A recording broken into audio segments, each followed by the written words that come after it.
Hola, Jimena Vega. Buenas tardes a nuestro público que nos está siguiendo en este proyecto de divulgación de la ciencia.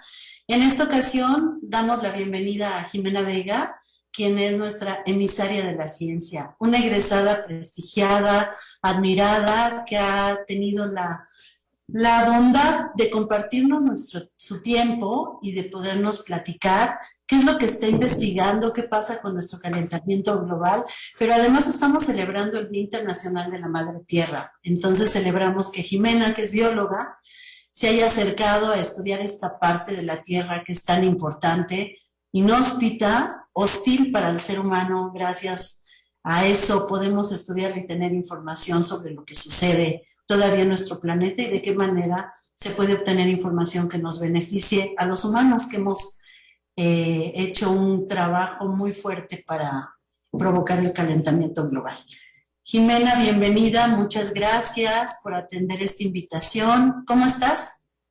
Hola Cecilia, bien, bien, muchísimas gracias por la invitación. Bueno, como siempre me emociona muchísimo poder estar de vuelta aquí, pues en mi casa, en la UAM Xochimilco. Muchas gracias. Pues antes de que nos empieces a platicar qué pasa con los glaciares, quisiera presentarte a nuestro público. Jimena Vega es nuestra emisaria de la ciencia. Como les dije, esta es una de las series que tenemos en divulgación donde nuestros egresados nos platican qué es lo que está sucediendo en la ciencia, cómo están contribuyendo con ella, qué tipo de divulgación hacen. Jimena Vega es egresada de la licenciatura de Biología de la UAM Xochimilco. Está cursando un doctorado en la Universidad de Stirling. Su investigación se centra en la bioóptica aplicada a la dinámica entre los glaciares y el océano y el papel que estos sistemas juegan en el ciclo del carbono. Ha participado en 2 expediciones científicas antárticas en 2019 y 2020, lideradas por el Instituto Antártico Chileno, INACH, y viajó a la Antártida con la misión IceBright de la NASA en 2018. Jimena también es fotógrafa. Cree profundamente en la sinergia entre la ciencia, el arte y la literatura como una herramienta infalible para la concientización sobre el cambio climático. Y una de las novedades que a mí me llena de mucho orgullo es que ha sido elegida entre 379 mujeres aspirantes de todo el mundo a la iniciativa Homeward Bound, donde busca lograr una red de colaboración que cambie positivamente el futuro de nuestro planeta. Pues Jimena, qué gusto, te admiro muchísimo, bienvenida. Y adelante, cuéntanos qué pasa con los glaciares, qué nos pueden decir estos lugares donde viven los pingüinitos tan adorados. Muchas gracias, Cecilia. Bueno, voy a tomar unos segunditos para compartir la pantalla y contarles sobre los glaciares.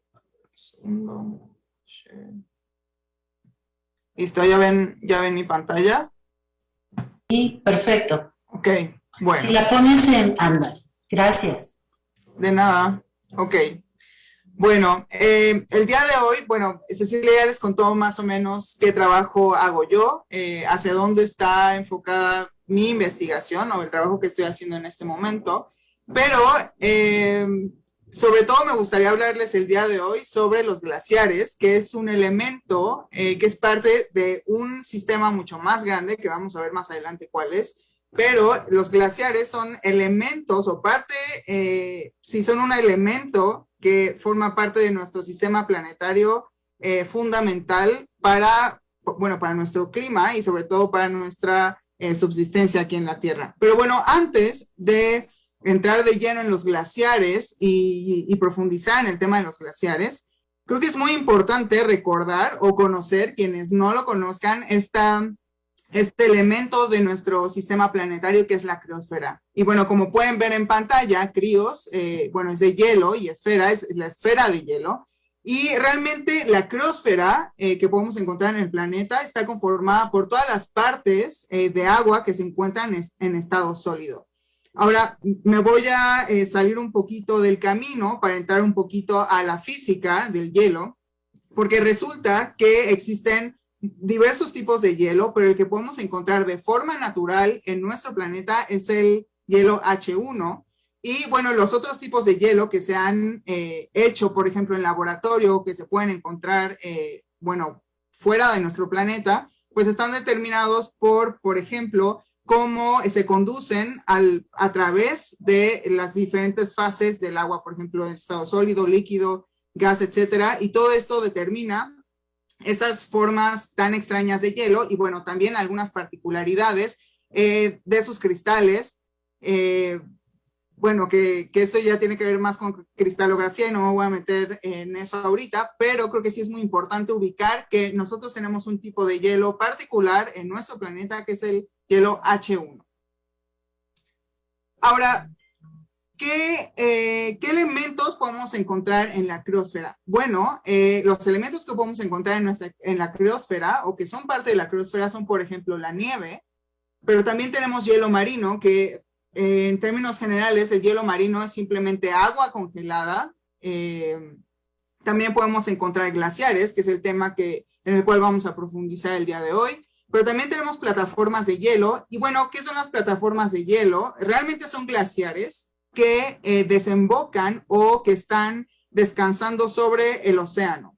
Y aunque sean glaciares, que bueno, son extensiones de los glaciares terrestres, les llamamos de una forma distinta porque debido a que están en contacto directo con el océano, bueno, tienen una dinámica totalmente distinta y bueno, también tienen un rol, obviamente por esta dinámica distinta, tienen un rol específico dentro de nuestro sistema planetario.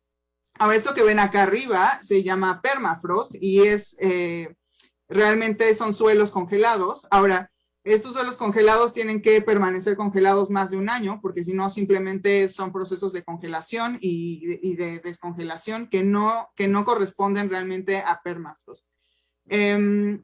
También, por ejemplo, tenemos casquetes polares y lo que son realmente son glaciares gigantescos, más allá de 50,000 kilómetros cuadrados, y los únicos casquetes polares que nos quedan en el planeta son Groenlandia y Antártica, no tenemos ningún otro. Y bueno, cada uno de estos elementos que les mencioné en este momento, pues responden a diferentes elementos o particularidades de nuestro sistema climático y por tanto tienen una función distinta, pero todos, absolutamente todos, son esenciales en todo el sistema.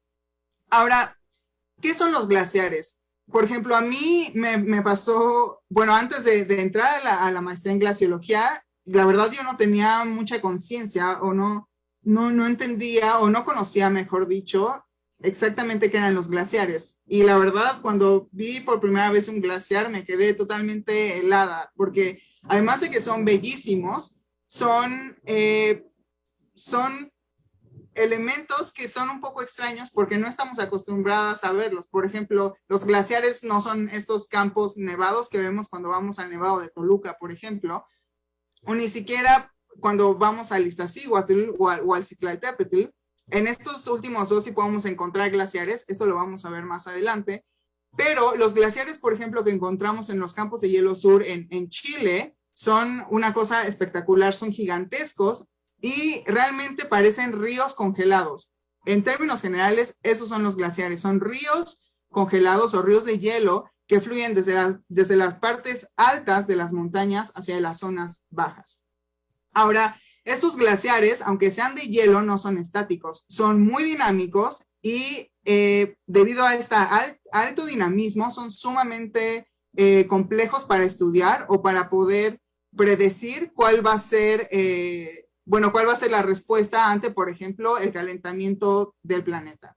Entonces, esta imagen que les pongo del lado derecho es como se ve un glaciar. Obviamente no va tan rápido. Esta es una serie de fotografías que utilizamos mucho en glaciología para poder identificar o poder observar al menos la dinámica de estos glaciares, si están ganando más masa o si están perdiendo más de lo que están ganando, si hay algún desbalance debido a un desajuste entre ganancias y pérdidas, etc.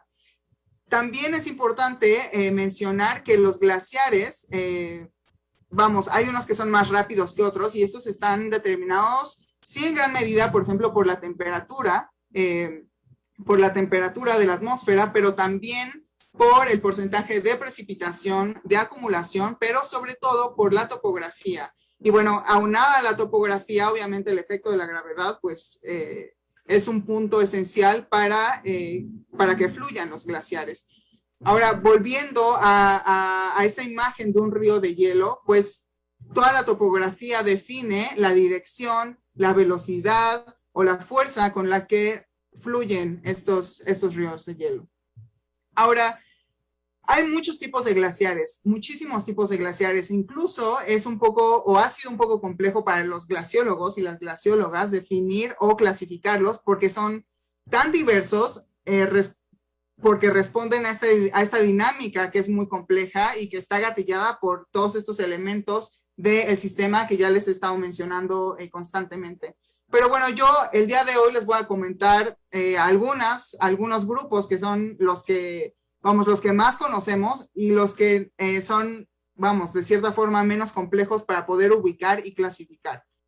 Por ejemplo, en esta imagen podemos ver un glaciar blanco o descubierto, como lo conocemos, o un glaciar cubierto. Ahora, quizás alguna persona que no tenga tanta experiencia o que no tenga tan fino el ojo podría decir, por ejemplo, en esta imagen del lado derecho, que eso, pero ni loco, sería un glaciar, parece más bien como, pues simplemente lodo, por ejemplo. Pero un glaciólogo o una glacióloga puede identificar perfectamente que este patrón o esta mancha oscura que vemos ahí, que parece que se está comiendo, por ejemplo, toda la vegetación que está alrededor, es un glaciar, que realmente lo que estamos viendo es hielo que está cubierto por diferentes partículas o detritos.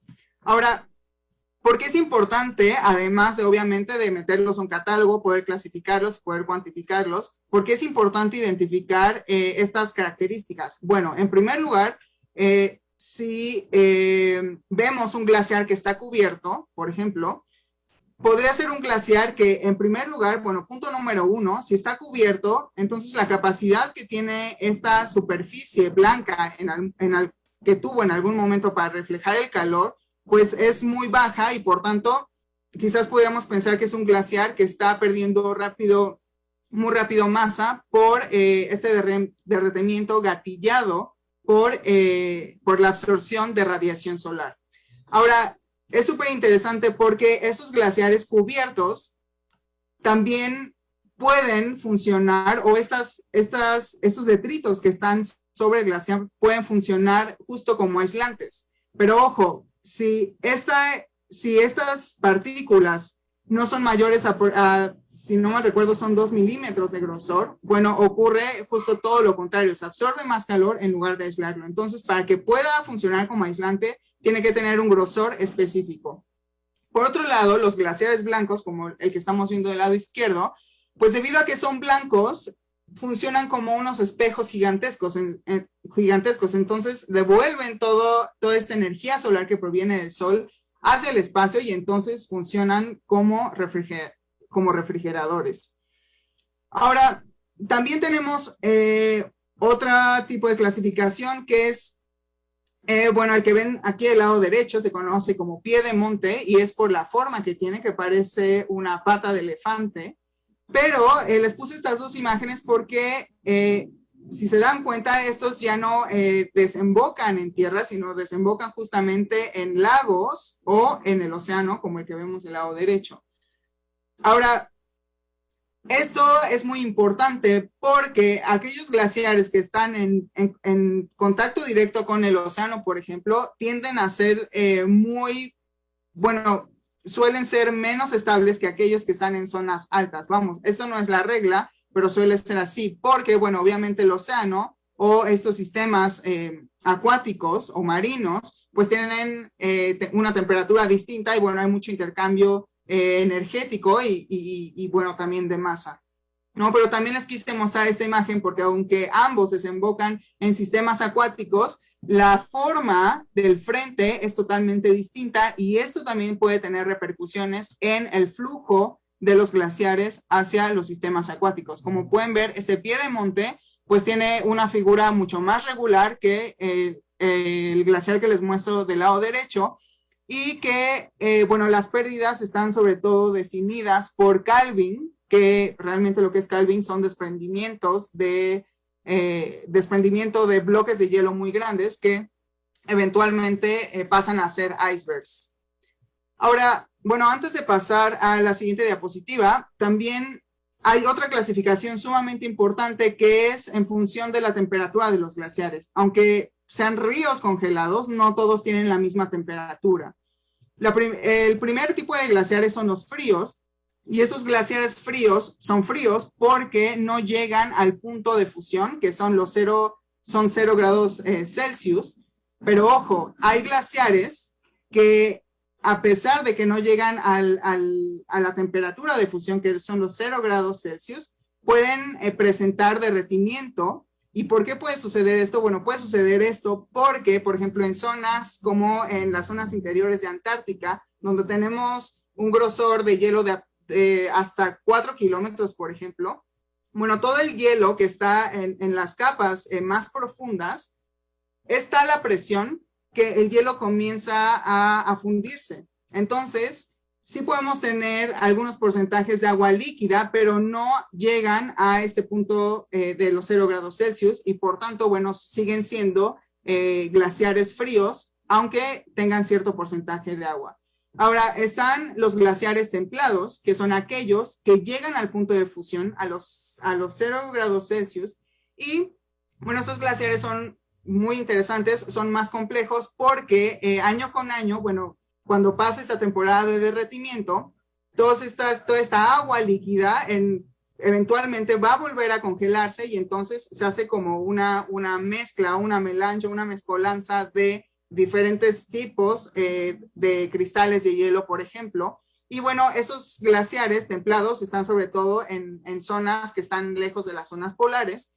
Y también es importante mencionar que estos glaciares no nos sirven, por ejemplo, para hacer estudios climáticos a partir de estos ice cores o estos testigos de hielo grandes que sí podemos obtener, por ejemplo, de Groenlandia o Antártica, donde tenemos sistemas mucho más estables, que no tenemos tanta agua líquida. Bueno, ¿por qué ocurre esto? Si tenemos derretimiento y recristalización o recongelamiento, bueno, todos estos datos, todas estas burbujas de aire que contienen gases específicos para cierto momento de la historia de ese glaciar, bueno, pues se mezclan y se borra toda esta información climática o cualquier información que nosotros queramos obtener a partir de esta información que obtenemos de los ice cores. Entonces, bueno, me falta un tercero, que son los glaciales politermales, y justamente como lo indica el nombre, quiere decir que en estos glaciares podemos encontrar áreas que responden o corresponden, mejor dicho, a glaciares fríos y hay otras zonas que corresponden a glaciares templados. Ahora, también es importante subrayar que los glaciares, debido a que son sumamente complejos, es difícil realmente encasillarlos en que sean totalmente fríos o templados. Vamos, es simplemente en promedio para poder hacer una clasificación más amplia de glaciares. Pero bueno, ¿cómo se forman los glaciares? Es decir, ¿cómo llegamos a estas masas tan gigantescas de hielo y que llevan ahí años y años? Bueno, es muy simple. Los glaciares se forman a partir de la acumulación constante de nieve. Año con año es necesario que esta nieve se acumule y conforme se va acumulando, bueno, la nieve que cae o la nieve más joven, debido a la presión que va ejerciendo, va deformando todos estos cristales debido al peso o a la presión que ejercen. Entonces, conforme se van acumulando más y más capas, bueno, los cristales de hielo comienzan a deformarse, no solamente por acción mecánica, sino también por estos procesos de congelación y descongelación, etcétera, que, bueno, como lo mencioné anteriormente, entonces se van haciendo pedazos de hielo más consolidados, estos cristales comienzan a ser más deformes, pero mucho más fuertes. Entonces, como pueden ver en la imagen, cada vez estos cristales, bueno, se convierten en pedazos mucho más grandes, donde casi no hay burbujas de aire, y terminan siendo casi en su totalidad masas o pedazos de hielo muy bien consolidados con muy pocas vamos, con muy pocos espacios, con muy poco aire. Ahora, en las imágenes que les mostré anteriormente, había ciertas zonas de los glaciares, si lo recuerdan, si no nos podemos regresar, pero había zonas de los glaciares que se veían azules. ¿Y esto por qué ocurre? Bueno, esto ocurre justamente porque el hielo que es más antiguo pierde todas estas burbujas de aire. Entonces, conforme se va consolidando cada vez más, estas burbujas de aire se pierden y por tanto, la luz que incide en este hielo se absorbe, bueno, casi la mayoría de las longitudes de onda se absorben. La única que sobrevive es la azul, es la que es más energética. Entonces, lo vemos azul porque todas las demás longitudes de onda no sobreviven a la absorción de la luz de todas estas longitudes de onda en el hielo que está muy bien consolidado y que casi no tiene aire. Ahora, los glaciares que vemos blancos o las superficies blancas las vemos así porque tenemos nieve o muchas burbujas de aire o muchos espacios que lo que hacen es reflejan absolutamente toda la luz y casi no se absorbe. Entonces, lo que vemos es la luz compuesta. Ahora, para seguir con los glaciares también es necesario conocer cómo son los glaciares, es decir, la anatomía de los glaciares.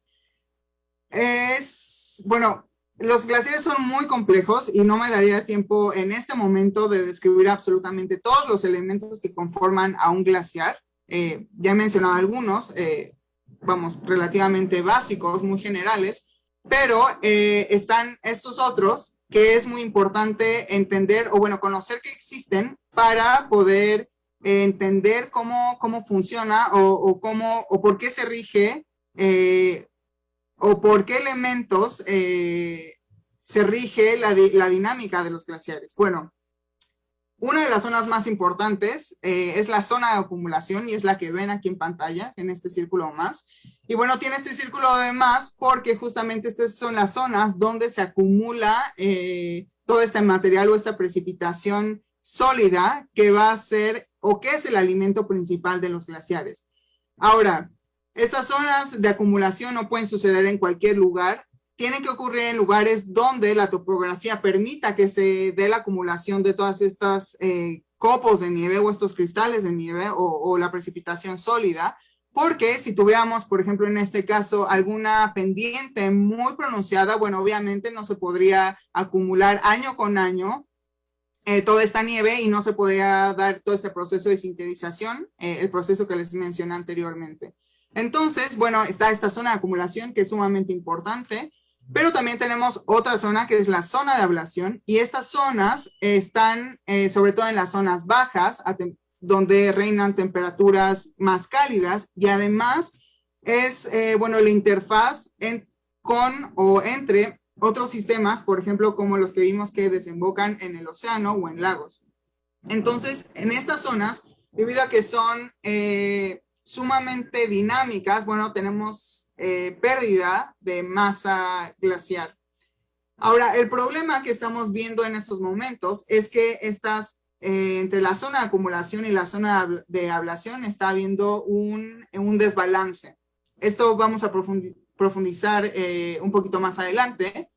Y bueno, también hay otra zona de los glaciares que se llama la línea de equilibrio. Para ser honesta, yo cuando estaba estudiando glaciología, a mí me costó un montón entender qué ocurría en esta línea de equilibrio. Y bueno, en términos generales, esta línea de equilibrio es simplemente una zona, un área de los glaciares donde no se pierde ni se gana masa. Es decir, el balance de masa aquí es cero.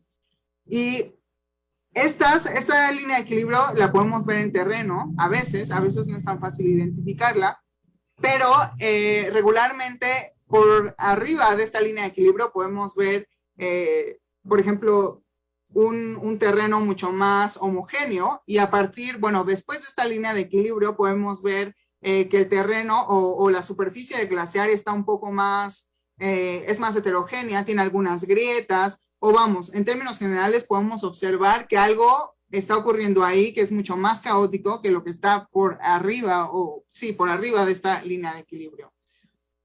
Ahora, esta línea se las pongo porque quisiera hacer énfasis en que los glaciares son sumamente dinámicos y, por ejemplo, funcionan como unas cintas transportadoras de material. Esto que ven acá en esta ilustración es material que fue transportado por el glaciar.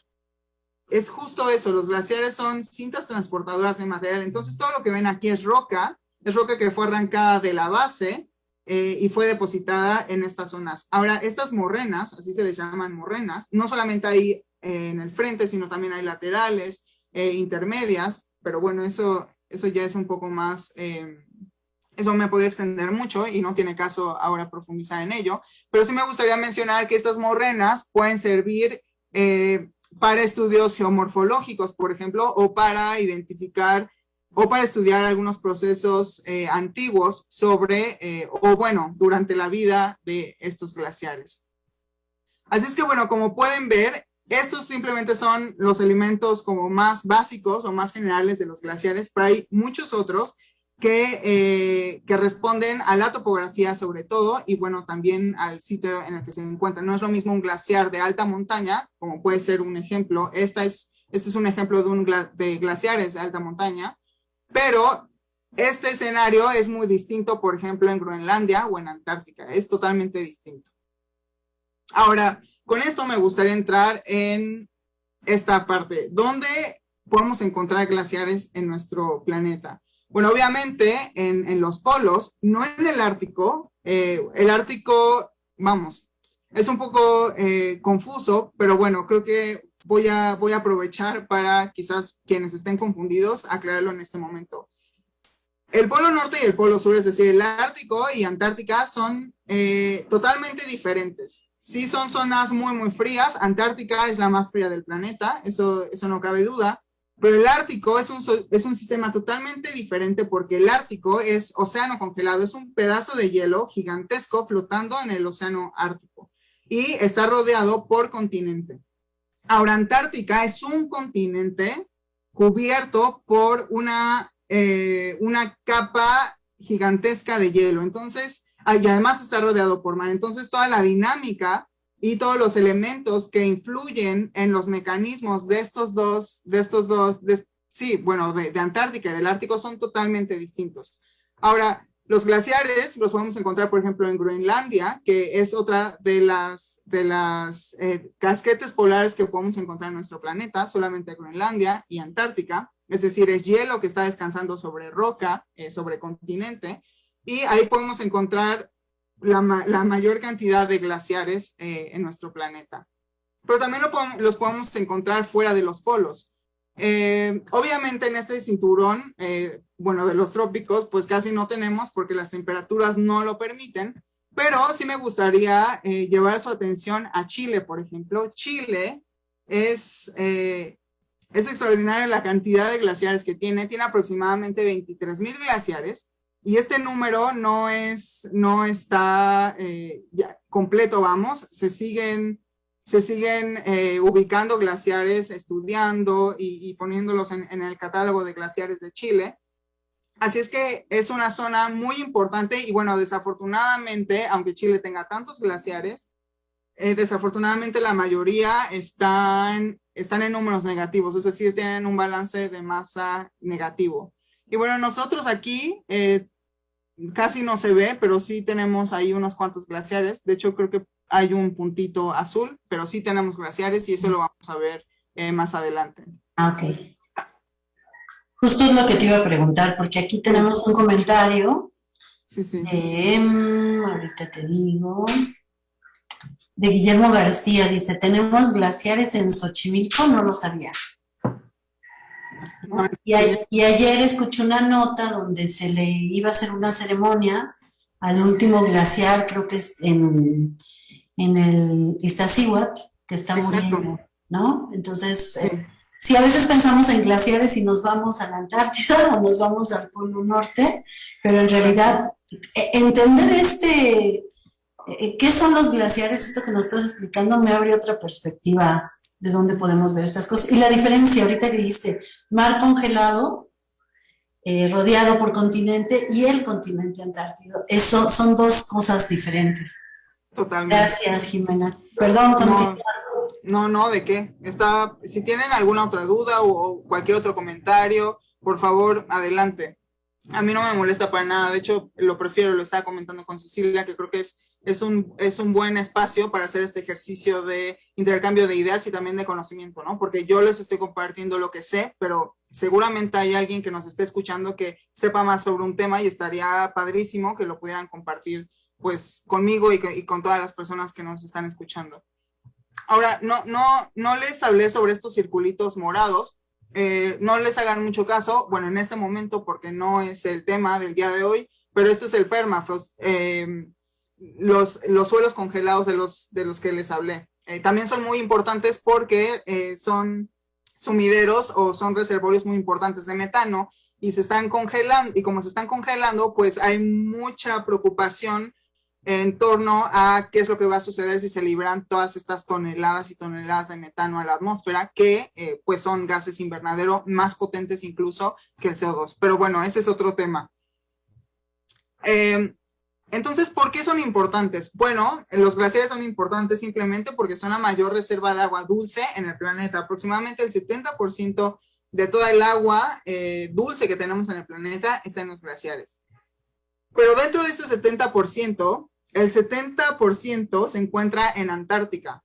Entonces, realmente, Antártica es un continente de agua, es nuestra reserva más grande de agua en el planeta. Ahora, también los glaciares tienen, como ya lo he estado mencionando a lo largo de esta charla, pues tienen una importancia esencial en términos del sistema climático a nivel planetario. Les pongo este esquema, quizás quienes ya han visto otras de las charlas que he dado, seguramente ya han de decir, bueno, otra vez este esquema, bueno, sí, y siempre lo pongo porque está muy cargado y tiene muchísimos elementos que, bueno, son esenciales para el relativo equilibrio de nuestro planeta, ¿no? Entonces, no voy a ahondar en este esquema, solamente se los pongo para que vean la cantidad de interacciones y de el papel que juegan, por ejemplo, las plataformas de hielo, los glaciares en nuestro planeta en términos, por ejemplo, de circulación atmosférica, pero también oceánica, intercambio no solamente o del equilibrio energético en nuestro planeta, sino también de nutrientes, gases, etcétera. Aquí sí me gustaría profundizar un poquito sobre este concepto que es el albedo y quizás algunos o algunas de ustedes ya conocen lo que es el albedo. Y bueno, para quienes no, el albedo es la capacidad que tienen las superficies para poder reflejar la energía que proviene del sol de vuelta hacia el espacio. Y bueno, ¿por qué estoy hablando sobre el albedo? Bueno, estoy hablando sobre el albedo porque en nuestras regiones montañosas, por ejemplo, en el Popo, en el Citraltépetl o en el Iztaccíhuatl, pues estamos perdiendo mucha extensión de estas zonas nevadas o glaciares, y lo que está ocurriendo es que pues está absorbiendo cada vez más calor. Y lo que está ocurriendo además es que toda esta vegetación que antes pues tenían una altitud determinada, todos estos anillos de vegetación espesa están subiendo. Y como están subiendo, bueno, están ocupando espacios que eran propios de otros elementos, por ejemplo, de los pastizales, que los pastizales tienen un color mucho más claro y tienen un papel importante para reflejar el calor del sol y de cierta forma protegen un poquito a los glaciares que tenemos en las zonas altas de nuestras montañas. Entonces, conforme estos anillos de vegetación densa y oscura comienzan a subir, pues absorben más calor y ¿qué creen que ocurra? Obviamente estas zonas nevadas o glaciares ya no están protegidas o tan protegidas y pues empieza a incrementar la temperatura promedio de todas estas áreas. Ahora, también tiene estas zonas altas con glaciares o zonas nevadas también tienen un papel muy importante en términos de circulación atmosférica, por ejemplo. Estas zonas que son frías producen, gracias al gradiente de temperatura, generan ciertos patrones, por ejemplo, de circulación atmosférica, que a su vez determinan, por ejemplo, lluvias, entre otras cosas. Entonces, conforme vayamos perdiendo las condiciones originales o las condiciones que habían permanecido durante tanto tiempo en nuestras montañas, y vamos, si estamos perdiendo todas estas características, seguramente nos vamos a estar enfrentando, bueno, eso es algo que ya muchos conocemos, a eventos, por ejemplo, olas de calor mucho más fuertes, a disminución en la disponibilidad de agua también, porque esto me faltó mencionarlo, pero los glaciares, sobre todo en las zonas montañosas o que están cercanas a poblaciones, puede ser el caso, por ejemplo, del Citraltépetl o del Iztaccíhuatl, pues son una fuente esencial de agua para nosotros. Entonces, no sé si en México ya hay estudios sobre el papel que juegan estos, bueno, el Citraltépetl o el Iztaccíhuatl. El Popo no, lo vamos a ver más adelante por qué no. Pero, bueno, no sé si alguien o algunos de los que nos están escuchando sepa si hay algún estudio en torno a el papel que juega estas zonas nevadas o los glaciares aquí en México en términos de disponibilidad de agua hasta para la Ciudad de México. Esperemos que nos digan si alguien del público lo sabe. Si no, continúa, Jimena. Ok, muy bien. Creo que bueno, nosotros no lo sabemos. Ya, ok. Bueno, se me pasó ponerles estos arbolitos, pero bueno, eso quería ejemplificar o ilustrar qué es lo que sucede. Si todas estas anillos de vegetación densa pues comienzan a subir, pues la capacidad de reflejar disminuye y bueno, todo lo que ya les conté. Ahora, ¿cuáles son las amenazas? Bueno, desafortunadamente, los glaciares a nivel planetario están en una situación crítica. De hecho, hay algunas científicas y científicos que creen que, por ejemplo, las placas de hielo en Antártica, ya a partir del 2015, más o menos, ya absorbieron suficiente calor como para seguir derritiéndose de aquí a finales de este siglo. Y de hecho, hace un mes, me parece, salió un paper donde salieron resultados que indican que el hielo en Antártica está siguiendo el peor de los escenarios declarado por el Panel Gubernamental de Cambio Climático, el IPCC. No sé si lo conozcan, si han escuchado sobre este panel, si les interesa el tema de cambio climático, tienen que ver este documento. Está libre, está en internet y vamos, ahí hay datos muy, muy claros y muy buenos además. Está muy, muy bien resumido todo. Pero bueno, como les decía, al parecer el camino que están siguiendo los glaciares o la criosfera en general no es muy alentadora. Nos estamos acercando, como ya dije, al peor de los escenarios. Y ese escenario, vamos, ¿qué representa este escenario? Porque muchas veces hablamos de escenarios y tal, y quizás entre tanta información nos estamos perdiendo un poco. Bueno, el peor escenario que declaró la IPCC o que se desdibuja, o que podría suceder, son 4 grados más de temperatura para finales de siglo.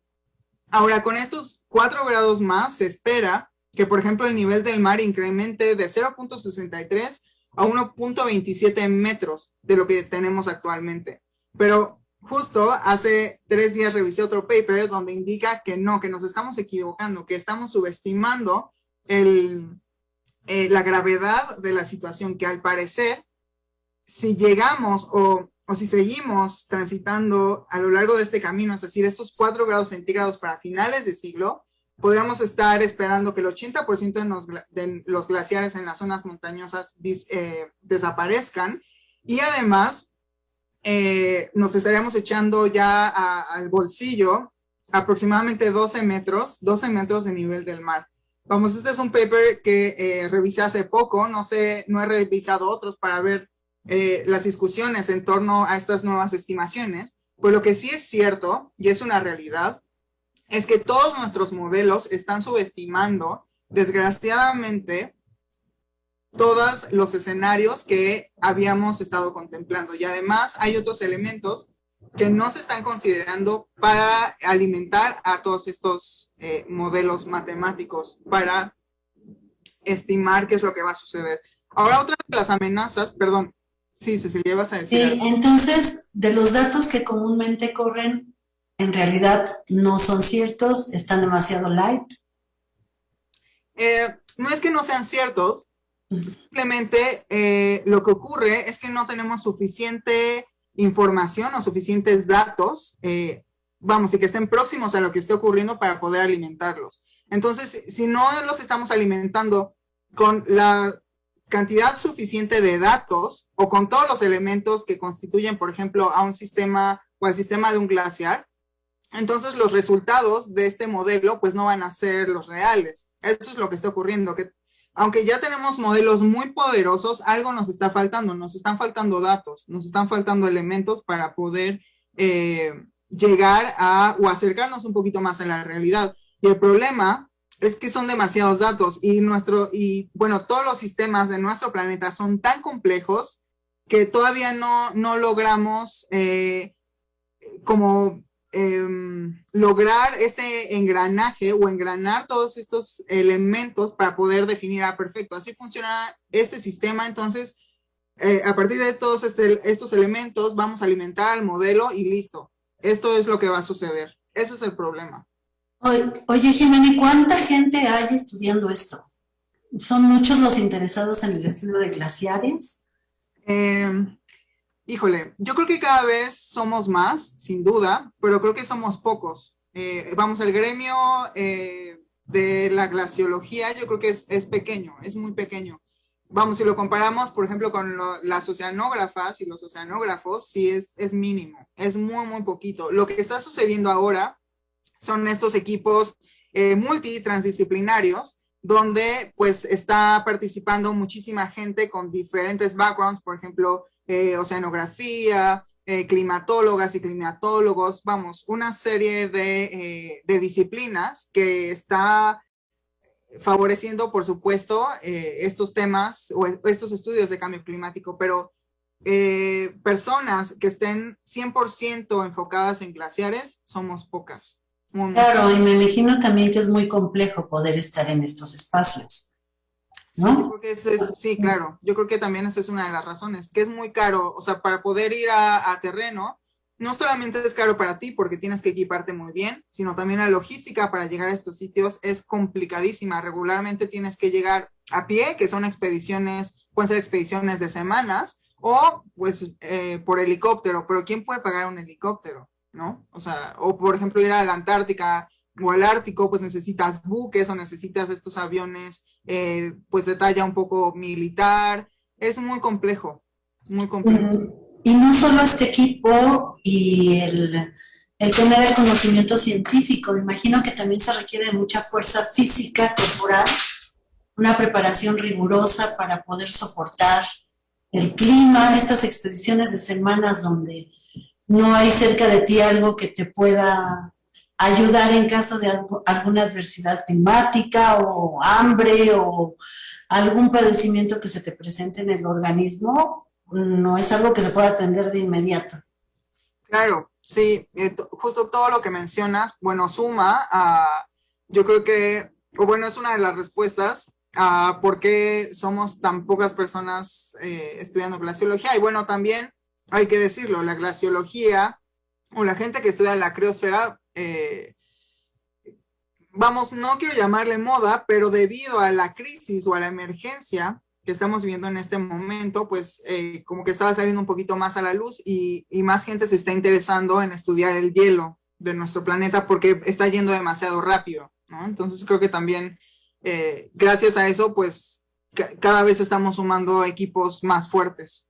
Y obvio, se requieren más recursos, dices es muy caro, el equipo, el entrenamiento, el helicóptero. Perdón que me desvíe un poco, pero sí me inquieta. No, ¿Qué se requiere económicamente para poder acceder a este equipo de trabajo, conformarse y entonces tener el apoyo que les permita ir a estas expediciones a estudiar esto que está virgen y que nos da estos datos tan duros de lo que está pasando en nuestro planeta? Sí, vamos, en primer lugar tienes que ser parte de un proyecto muy fuerte para poder ir a terreno, ¿no? Para poder ir por los datos. Obviamente hay zonas que son muy accesibles, vamos, regularmente son las zonas de alta montaña, bueno, que no son tan, vamos, tan accesibles, pero son más accesibles que Antártica o Groenlandia, por ejemplo. Y bueno, sí, necesitas prepararte mucho, no solamente pues físicamente, sino también saber manejar muy bien el equipo que llevas, la gente que va contigo. Es un trabajo, es increíble, la verdad. A mí me encanta y es una de las razones por las cuales yo me enamoré de la glaciología, pero sí es muy complejo y hay que, pues sí, participar en proyectos muy fuertes, porque hay mucha gente que hace glaciología o que estudia los glaciares o Antártica y tal, pero lo hace vía remota, por ejemplo, a partir de radar, Sí. de imágenes satelitales, entonces, Ujú. de todo, ¿no? Y obviamente esa parte también es esencial, como lo vamos a ver más adelante. Oye, Jimena, y también me imagino la cuestión emocional. Mm, O sea, el temperamento se pone a prueba, ¿no? Estás sí, sola, no hay referencias alrededor más que tu equipo de apoyo, el equipo de trabajo y los glaciares. Y el pingüino, pues a lo mejor lo ves y se siente bonito, pero una emoción de soledad, de miedo, de cómo se vive. claro, bueno, en mi caso en particular, la verdad es que yo me siento muy bien en situaciones así, como, no sé, siento mucha emoción de poder ser parte de proyectos de ese tipo y poder ver estos lugares que son increíbles, son bellísimos y que pues están desapareciendo. En el momento que yo estoy haciendo las mediciones, pues ya está desapareciendo. Como que no me da mucho tiempo para pensar en los escenarios oscuros. Obviamente cuando, por ejemplo, acaba la jornada de trabajo, pues ya todo el mundo está descansando, pues quizás ya comienzas a pensarte en este lugar pues totalmente inhóspito, donde pues no hay personas cercanas o si llega a ocurrir cualquier eventualidad, pues tendría que arreglármelas yo sola, ¿no? O con mi equipo incluso. Entonces, pues sí, yo creo que también es una, vamos, es una disciplina que quizás no todas las personas se sienten cómodas o con la que no todas las personas se sienten cómodas, pero quienes sí nos obsesiona un poco. Yo creo que es muy difícil que lo dejemos, vamos, a quienes sí nos gusta Claro. el terreno y estar ahí. Antes de continuar, te quiero decir que le gusta mucho la charla que estás dando a Mayra Aquet, Caterín, Jorge de la Garza, Penélope Saraí Berrendo, Estefania Ordóñez, Lizeth de la Rosa, Normaida Betancourt, Nicté Mecane, Andreu Gárate, Marina Aide, Andrea Rodríguez, Linda Lara, Guillermo García. Gracias por estarnos escuchando y por seguir a Jimena. Por favor, continúa, Jimena. Muchas gracias por todos sus mensajes. Entonces, bueno, volviendo a las amenazas, bueno, una de las principales, como ya he estado mencionando constantemente en esta charla, pues es el aumento de la temperatura atmosférica. Pero, ¿qué es lo que ocurre? Bueno, si recuerdan esta línea de equilibrio que les conté que a mí, la verdad, me costaba un montón de trabajo entender cómo podía haber una zona en un glaciar que se mueve, donde pues no existía ninguna pérdida ni ganancia de masa. Bueno, esta zona, que es la que define justamente la parte donde se gana masa y la zona donde se pierde masa. Bueno, hay otro elemento muy importante que es, se conoce como ELA, así en mayúsculas. Y bueno, esta zona, o bueno, esta ELA realmente es la altura teórica en la cual comienza este cambio de interfaz entre la zona de ganancia de masa y la zona de pérdida de masa. Ahora, ¿por qué les estoy mencionando esto? Porque es importante. Bueno, resulta que las ELAs o la ELA en todo el planeta, vamos, en las zonas montañosas, está subiendo. ¿Y esto qué significa? Bueno, significa que esta ELA como está subiendo, el porcentaje o la porción de la zona de ablación se está haciendo más grande. ¿Y esto por qué? Bueno, porque las temperaturas altas están subiendo de escalón. Vamos, hace unos cuantos años la teníamos aquí, seguramente en unos 10 años, siguiendo este path del peor escenario del IPCC, bueno, seguramente lo vamos a tener otros escalones arriba y por tanto esta porción de la zona de ablación va a ser más grande y vamos a estar perdiendo todavía más masa. Ahora, esta es una, por supuesto, de las preocupaciones que más nos quitan el sueño, pero también hay otra y es el cambio de régimen en las precipitaciones. ¿Y a qué me refiero con esto? Bueno, poniendo el ejemplo de Chile, por ejemplo, el campo de hielo sur y la zona norte de la península antártica, bueno, lo que está ocurriendo es que no está dejando de llover, vamos, no están disminuyendo las precipitaciones, pero lo que sí está ocurriendo es que estas precipitaciones están cambiando. ¿Y a qué me refiero con esto? A que las precipitaciones ya no son sólidas, es decir, ya no está cayendo nieve, sino está cayendo agua líquida.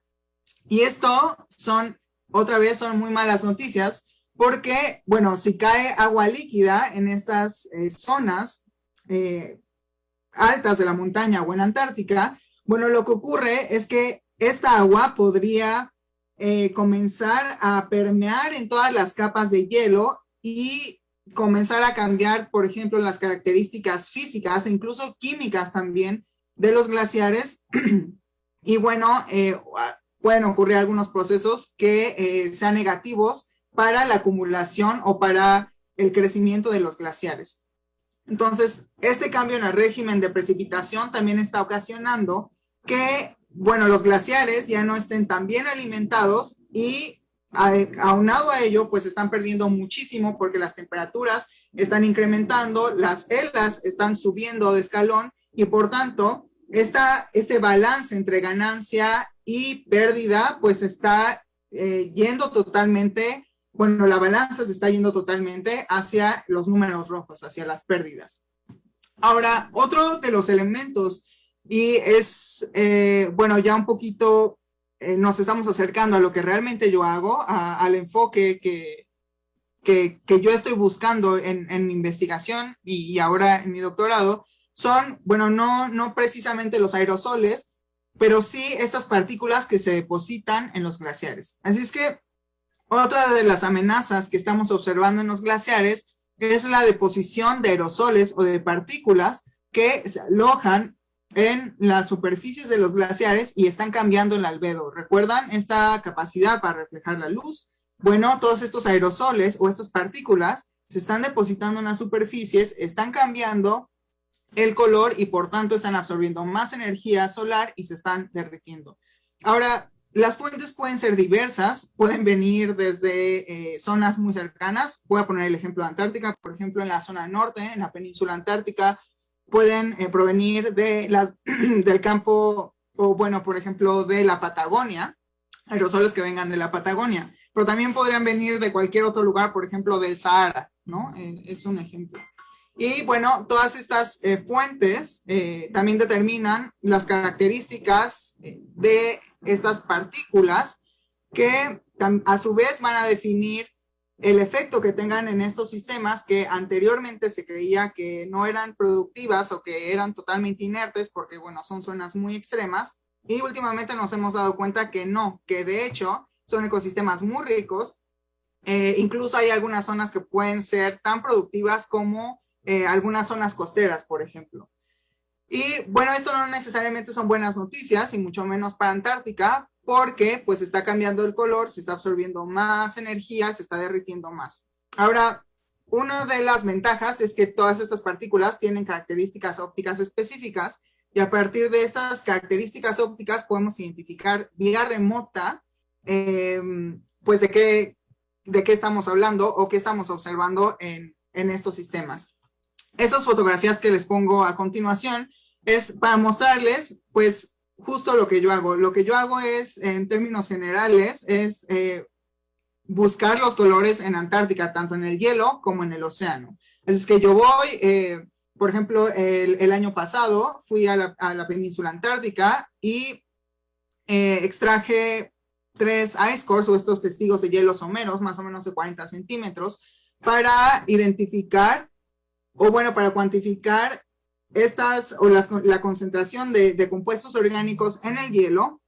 Y bueno, también hizo un análisis óptico de todos estos compuestos orgánicos. Y del lado derecho, me ven ahí con una botella y lo que estoy haciendo es, estoy almacenando agua para también hacer un análisis óptico, identificar si estos compuestos orgánicos o este carbono orgánico se parece a los que entregan los glaciares o qué está ocurriendo ahí. Entonces, bueno, estos filtros que ven aquí en su pantalla son justamente los que filtré de los ice cores o de estos testigos de hielo, y como ya les mencioné, lo que yo hago con estos filtros es estudiar cómo interactúa la luz con las partículas que están en estos filtros. ¿Y a qué me refiero con esto? Bueno, cuánta luz se absorbe, cuánta luz se dispersa, cuánta luz se refleja, y no solo cuánta, sino cómo. Y a partir de eso, yo puedo saber o podemos saber qué elementos están en esos filtros. Por ejemplo, aquí hay unos cuadritos. Este que es un poco más verde representa la clorofila, que es azul al agua, esta que ven un poco negra es CDOM o Color Dissolved Organic Matter, que es realmente materia orgánica, y sedimentos, estos que ven aquí, que se ven un poco ámbar. Y bueno, ¿esto para qué nos sirve? ¿Para qué nos sirve el color? Bueno, a partir de un análisis óptico o a partir de estudiar cómo interactúa la luz con todos estos elementos, bueno, nosotros podemos identificar o asociar algunas curvas, la forma de las curvas, como las pueden ver aquí, a ciertos elementos. Por ejemplo, si ustedes ven en algún momento espectros de este tipo, si ven esta forma de curva, bueno, ustedes podrían definir, bueno, seguramente en esta fotografía o en este cachito de lo que sea que estén estudiando, estamos viendo sedimentos porque tenemos un peak por ejemplo, a 570 nanómetros. O, por ejemplo, si tienen un peak a los 680 nanómetros o casi a los 700, bueno, saben que seguramente lo que están viendo es clorofila. O, por ejemplo, si ven una curva así súper pequeña, casi plana, en un sistema acuático, ustedes pueden determinar, bueno, quizás aquí tenemos muchísima materia orgánica y por tanto casi no se está reflejando luz. Y bueno, esto es porque la materia orgánica tiene compuestos cafés e incluso negros que absorben casi la totalidad de las longitudes de onda. Y bueno, esto a escalas más grandes, tanto espaciales como temporales, ¿de qué nos sirve? Bueno, lo que están viendo en su pantalla es una imagen satelital, el Landsat 8, y como pueden ver aquí, en función o dependiendo de los colores o algunos patrones, podemos definir qué es lo que estamos viendo o qué está sucediendo en un sistema. Y en sistemas sumamente complejos como lo son, por ejemplo, el encuentro de los glaciares con el sistema oceánico. Así es que del lado derecho podemos ver, por ejemplo, colores o tonalidades verdes que, bueno, por la clorofila, seguramente estamos viendo un bloom de fitoplancton, aquí melange, que en glaciología melange es una mezcla de todo, realmente no sabemos precisamente qué es, pero sabemos que puede ser hielo marino, microalgas, es decir, fito, o algunos icebergs o hielo proveniente de glaciares. Y bueno, aquí en este circulito vemos claramente que es un glaciar por la forma y que está desembocando en un sistema marino. Entonces, como pueden ver, el estudio de los colores o el estudio de cómo interactúa la luz con los elementos, por ejemplo, en este caso en el océano o en estas interfaces, nos permiten tener un panorama muy general, pero bastante, bueno, no siempre preciso, pero sí muy general para poder ampliar tanto espacial como temporalmente los estudios y poder ubicar en un marco de tiempo específico, el que nos interese, saber cómo se está comportando un sistema tan complejo. Ahora, les pongo este esquemita, no voy a profundizar mucho, pero yo estudio esta interfaz entre el hielo y el océano porque estas zonas que son altamente dinámicas permiten que el océano o el océano Antártico sea el sumidero más importante de CO2 que existe en la Tierra. De todas las emisiones, el océano Antártico absorbe aproximadamente el 15% de todo el CO2 que estamos generando. Así es que estas, como les decía, son sitios sumamente complejos, dinámicos y por tanto permiten que sea tan eficiente en términos de captación de CO2, pero esto también lo hace muy frágil. Si cambia cualquier dinámica o mecanismo, bueno, todo se desbarajusta y es como efecto dominó. Todo comienza, vamos a cambiar, comienza a ajustarse. Es algo que pues seguramente nosotros no logramos entender, pero pues los sistemas se van ajustando bajo diferentes leyes que, bueno, escapan a nuestro entendimiento totalmente. Pero bueno, para ir cerrando, me gustaría decirles que sí, tenemos glaciares en México. Este que ven ahí es el Popo. Y bueno, tenemos glaciares en México gracias a que tenemos volcanes muy, muy altos, que son estratovolcanes. Estos volcanes que se forman a partir de, pues, de estratos justamente, de diferentes eventos o diferentes erupciones. Y bueno, existen o los tenemos en México debido a que son muy altos. Entonces, como son muy altos, pues se dan o se daban las características o las condiciones propicias para que se pudiera llevar a cabo pues todo este proceso que les expliqué de acumulación, sinterización, flujo, dinámica, etcétera. Bueno, el Popo solía tener glaciares, es un glaciar, perdón, es un volcán muy, muy alto, pero bueno, así se veía, por ejemplo, en 1950, pero a partir de la erupción de 1994, bueno, pues todos los glaciares se declararon extintos, así es que el Popo, bueno, ya no contamos con los glaciares del Popo. Ahora, el Iztaccíhuatl, hace unos pocos meses o años creíamos que todavía teníamos un glaciar, el Jamapa, pero como comentaba Cecilia, me parece que ayer hubo como una ceremonia un poco, bueno, no simbólica, sí fue una ceremonia donde colocaron una placa de, pues como despidiendo al glaciar y también, bueno, para hacer un poco, para concientizar sobre la rapidez o la emergencia climática que estamos viviendo ya desde hace algunos años, pero yo creo que ahora está teniendo pues mucho más voz o le estamos dando más voz. Entonces, bueno, al parecer este glaciar Jamapa pues ya no es glaciar. Lo que sí es, bueno, tenemos esperanza en el Citlaltépetl, en el pico de Orizaba. Tenemos un glaciar, el Jamapa, que es, me parece que tiene más de un glaciar, no sé exactamente el nombre de todos, pero el Jamapa es el más representativo, es el más grande. Y no sé exactamente cuál es la extensión. Esto es un poco diferente. Yo, por ejemplo, en Chile, sé que a partir de determinados metros cuadrados se puede considerar glaciar o no. Algunos glaciares pequeñitos, por ejemplo, me parece que debajo de los 2000 kilómetros se consideran glaciaretes, que realmente ya no son glaciares. Así es que, pues me toca revisar la extensión del Jamapa para saber realmente si estamos hablando de un glaciar o no. Y bueno, tampoco sé aquí en México si hay algún glosario, por ejemplo, para definir si el Jamapa es un glaciar o no. Y bueno, las malas noticias, o bueno, la mala noticia es que este glaciar, pues no creemos que sobreviva mucho, quizás no más de 20 años. Y lo que sí, o lo que podemos rescatar es que a diferencia de, por ejemplo, los glaciares que estaban en el Citlaltépetl y en el Popo, es que el Citlaltépetl, debido a que de todos es bueno, los glaciares que se encuentran en este volcán están relativamente alejados de las zonas urbanizadas, se considera o consideramos que estos sí pueden servir para poder estudiar los efectos del cambio climático en estas zonas de México, puntualmente en México.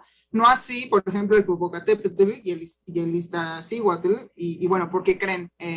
Bueno, resulta que el Citlaltépetl pues es un volcán dormido, y bueno, el Popo pues hizo erupción y se extinguieron los glaciares, pero por ejemplo el Iztaccíhuatl se cree que está dormida, pero hay algunos estudios, no sé perfectamente bien, no soy experta, pero hay algunos estudios donde se cree que no está totalmente dormida, ya hay algún tipo de actividad geotérmica que está influenciando la estabilidad por debajo, vamos, desde la base, a estos glaciares, bueno, que ya no son glaciares. Entonces, por esta razón, ni el Popo ni el Iztaccíhuatl se han considerado para estudios vamos, dentro del contexto del cambio climático, porque están influenciados por otros procesos que escapan puntualmente a este contexto de cambio climático, pero el Citraltépetl parece ser que sí. Así es que, bueno, esto les quería compartir hoy. La verdad es que la glaciología es un tema muy apasionante, bueno, al menos para mí, es sumamente extenso, es muy complejo y yo hubiera estado, sería feliz de poderles compartir mucho más y profundizar más en términos de dinámica, por ejemplo, balance de masa, cómo estudiamos los glaciares, pero bueno, este no es el momento, también hay que ir paso por paso, pero bueno, espero que les haya sembrado algunas semillitas de más dudas, la verdad, no haberlas aclarado, sino haber despertado un poquito más esta inquietud por saber más sobre los glaciares. Y bueno, aquí están todos mis datos, mis redes sociales. Por favor, búsquenme si les interesa este tema, si les gustaría adentrarse un poquito a estos temas de glaciología, tanto, vamos ya enfocado un poquito más a los polos o Antártica, o incluso aquí en México.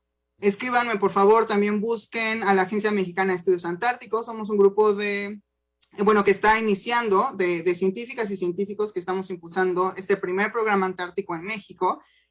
Acabamos de asociarnos, ya somos miembros de la Sociedad Científica Antártica que rige, todo lo que ocurre en Antártica en términos científicos. Así es que ahí vamos, está avanzando. Y pues eso, les agradezco muchísimo que hayan estado aquí. Y bueno. Muchas gracias, Jimena. Sí, es un mundo totalmente inhóspito, ¿no? Esto de saber que hay glaciares en el Popo y en el Ista, aunque sabemos que son nevados, en lo particular yo no sabía que se les denominaban glaciares. Nos pregunta Jorge de la Garza, ¿qué se puede hacer para que el Ista no pierda el último glaciar que queda? Bueno, no se puede hacer nada. Estos son los ya, no podemos volver atrás. Esto, la consecuencia es, lo que está ocurriendo ahorita es la consecuencia de cosas o de decisiones que tomamos hace muchos años. Entonces ya no podemos revertir nada, no hay nada que hacer. Lo que podemos hacer es sí hacer un registro, estudiar qué es lo que está ocurriendo para aminorar lo que viene, pero ya no podemos revertir nada. ¿Qué podemos hacer los mortales para detener el cambio climático? Bueno, el cambio climático no se puede detener, pero sí podemos aminorar el impacto. Los impactos sí los podemos hacer. Ahora, quiero hacer un paréntesis, o mejor dicho, un énfasis, porque yo siempre digo que ya no se puede hacer nada, que el cambio climático pues va a seguir, pero es muy importante subrayar o puntualizar en que esto no significa que ya debamos cruzarnos de brazos y decir, chispas, pues ya no podemos hacer nada, pues ya, ¿para qué me preocupo? O sea, ¿de qué me preocupo? No se trata de eso, es al contrario.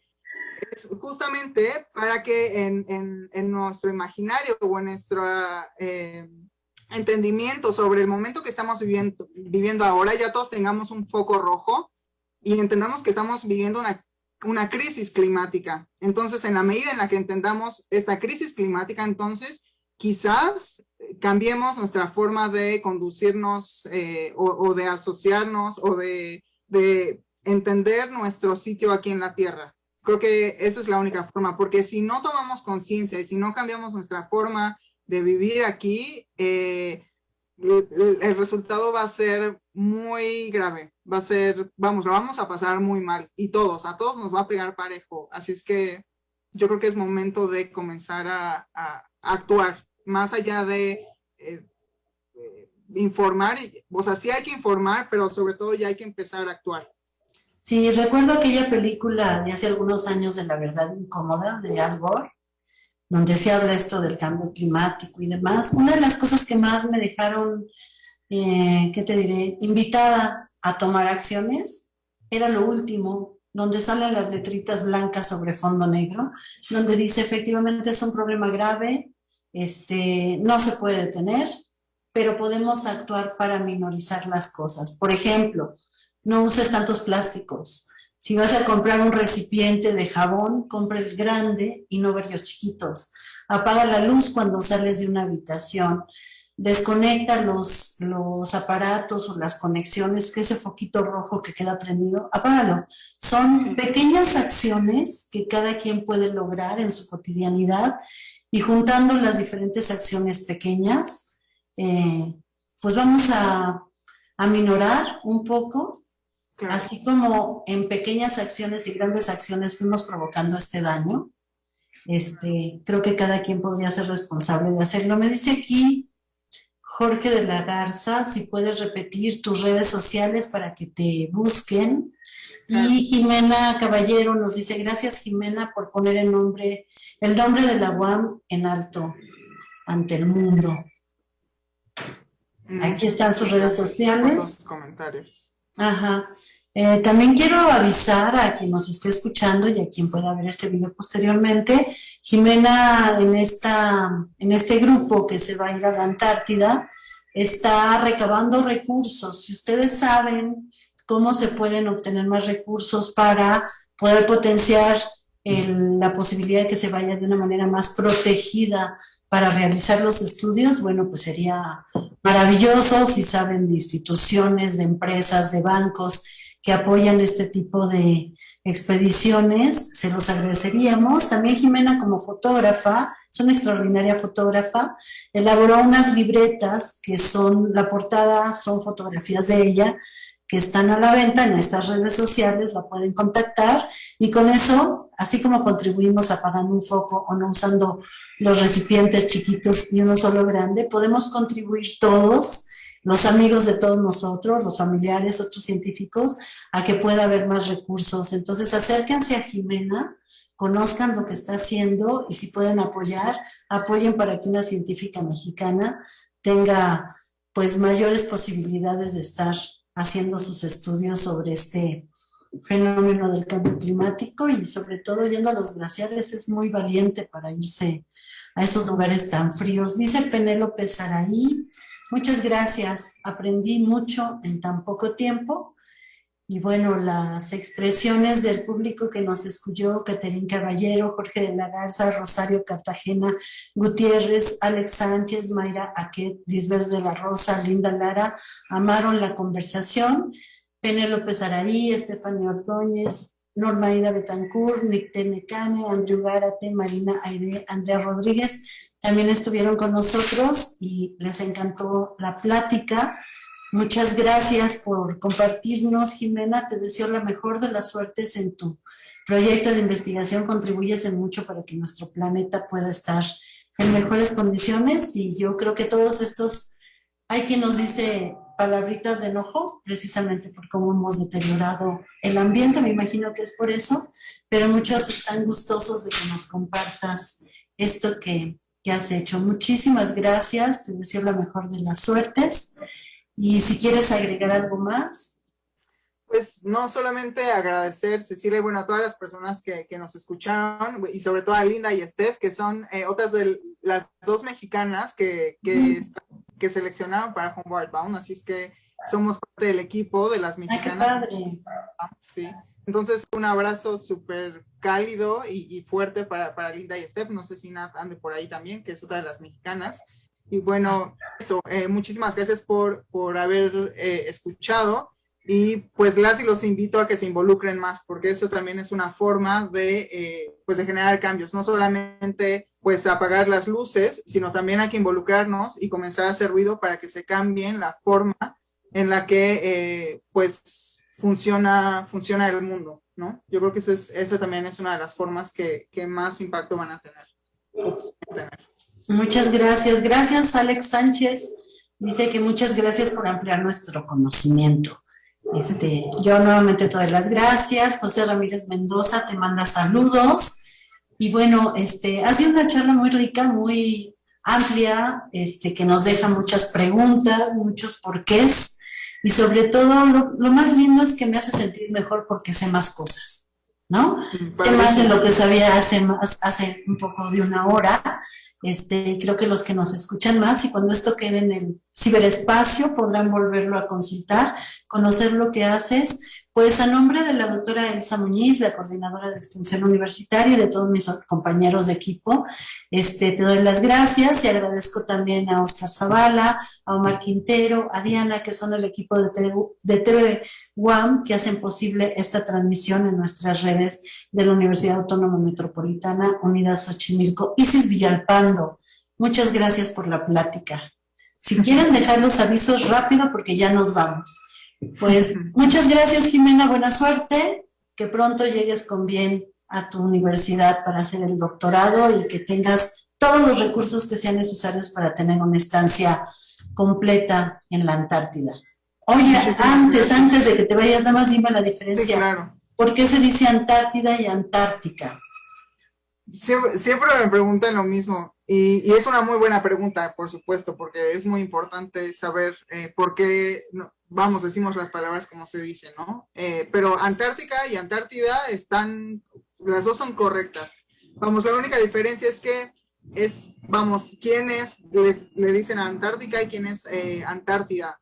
Casi en toda América Latina es Antártida, por ejemplo, pero en Chile es Antártica y no sé exactamente por qué, no sé si porque tiene una influencia más directa con, por ejemplo, The Antarctic, como se dice en inglés, y por esa razón le dicen Antártica, no sé, pero las dos son perfectamente correctas. Con la que se sientan más cómoda está perfecto. Muchas gracias por la aclaración. Pues buenas tardes, nos vemos pronto. Buena suerte, Jimena. Hasta luego y gracias a todos por seguirnos en esta transmisión. Buenas tardes. Chao a todos. Chao, Cecilia.